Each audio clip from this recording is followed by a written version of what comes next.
Welcome to the Varahi real estates. మీరు ఇంకా ఛానల్ని సబ్స్క్రైబ్ చేయనట్లయితే సబ్స్క్రైబ్ చేసుకోండి. అట్లా రియల్ ఎస్టేట్కి సంబంధించినటువంటి మరింత ఇన్ఫర్మేషన్ కోసం ఈ ఛానల్ని ఫాలో అవ్వండి.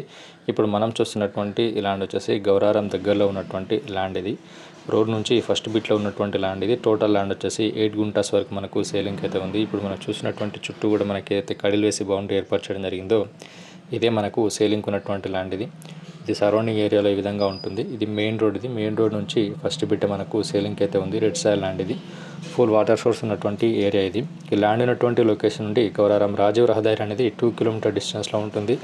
అట్లాగే రాబోతున్నటువంటి త్రిబుల్ అనేది 2.5 కిలోమీటర్ డిస్టెన్స్లో ఉంటుంది. షామీర్పేట అనేది 25 కిలోమీటర్ డిస్టెన్స్లో ఉంటుంది. ఈ ల్యాండ్ ఉన్నటువంటి లొకేషన్ నుండి జేబీఎస్ అనేది 45 కిలోమీటర్ డిస్టెన్స్లో ఉంటుంది. ప్రజ్ఞాపూర్ 7 కిలోమీటర్ డిస్టెన్స్లో ఉంటుంది. ఈ ల్యాండ్ అనేది మనకు ఫామ్ హౌస్ కానీ ఫామ్ ల్యాండ్స్ కానీ సూటబుల్ అయ్యేటువంటి ల్యాండ్. ఇది నార్త్ ఫేసింగ్లో ఉన్నటువంటి ల్యాండ్. ఇది ఈ ల్యాండ్ రేట్ వచ్చేసి 5 lakhs per గుంట వరకు రైతు చెప్తున్నారు. మీకు కనుక ఈ ల్యాండ్ ఇంట్రెస్ట్ ఉన్నట్లయితే డిస్క్రిప్షన్లో ఇచ్చినటువంటి నెంబర్ని కాంటాక్ట్ అయినట్లయితే పూర్తి వివరాలు తెలియజేయడం జరుగుతుంది. Thank you for watching this video.